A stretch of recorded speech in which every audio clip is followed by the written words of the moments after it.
most of the time when people tell me their game idea, so I might be a pub or something like that, and oh, you work on games, let me tell you my game idea. Most of the time it isn't a game idea, it's a narrative world in which you'd set a game, and actually it could be a film, it could be a novel, it could be a comic. A game idea gets into the interactions. What does the player get to do? How do they interact with the game? How do they get to control the game, or how does the game try and control them?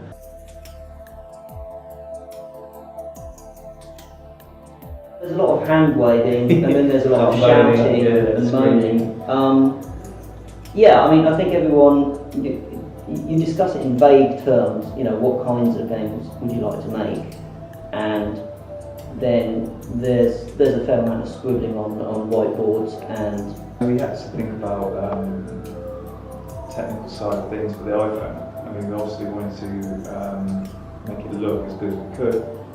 We'd also get it running on the Retina and the iPad without too much extra work. So, the technology we developed, we would write so that it would scale according to the platform it was on, and use the graphics accordingly.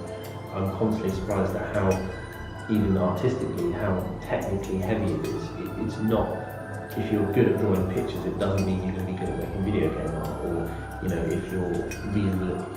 It takes a lot of discipline, as Stuart says, to kind of make this stuff work together. And I think I was lucky enough to find two people to work with who are very, very good at what they do. So individually, they're excellent at what they do, and that's key. You need that mix of people who bring the different skill sets to the table. I think we all pretty much knew the kind of games we were going to do as a first start. Even before we got to that, though, we had that big concept meeting where we had a number of game concepts on the table, and some of them were much shorter, sort of 2-3 month project cycles, and we went through a lot of did we want to do this, and we had games that were much more puzzly, games that were much more sort of quick to play, sort of casual, and then we settled on the worst idea of the hardcore, longer to make game, rather than the easy to make casual game. And in a way, there was no half measure of doing that. It had to be, you wanted to write your own 3D engine. Yeah, it was all or nothing really, wasn't it? We just wanted to kind of, I don't want to say AAA, but I think we felt that we wanted to kind of push it a little bit, instead of being a standard kind of iPhone game or iPad game. I think there is a slight problem with the iPhone market, in that there are so many products out there now. That if you say, well, let's do something that will only take us 2 or 3 months, the market is saturated with games on the iPhone that did only take 2 or 3 months. They've got a simple mechanic behind them. They're easy to replicate, by other companies. So that in itself is a risk.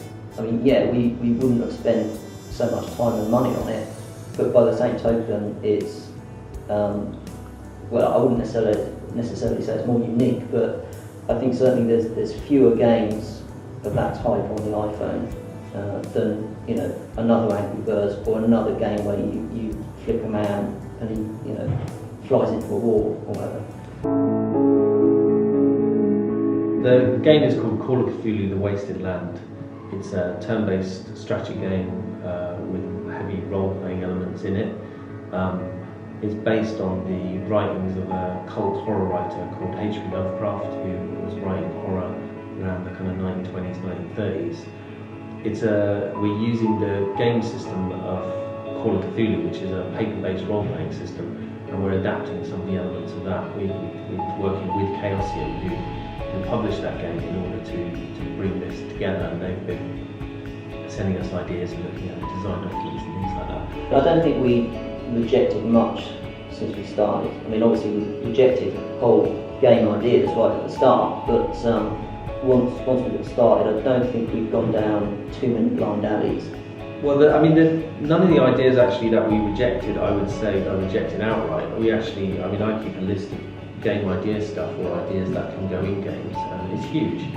I think one of the great things about doing this game and the style of what we're doing at us as a company is we absolutely see the release of this game is really potentially just the start of what we do, because if you're doing game on mobile or you're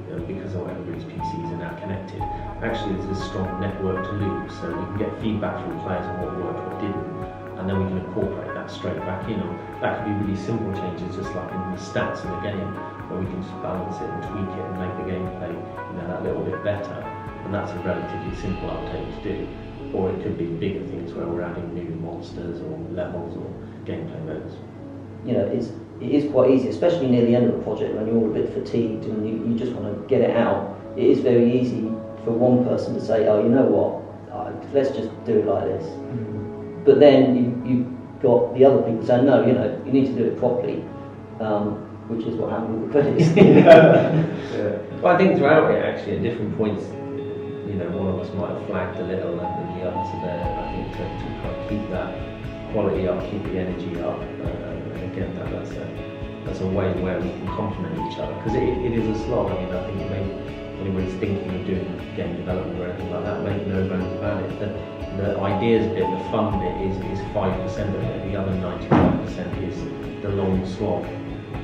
That doesn't make the 5% worth it, but don't be under any illusions how much work it is.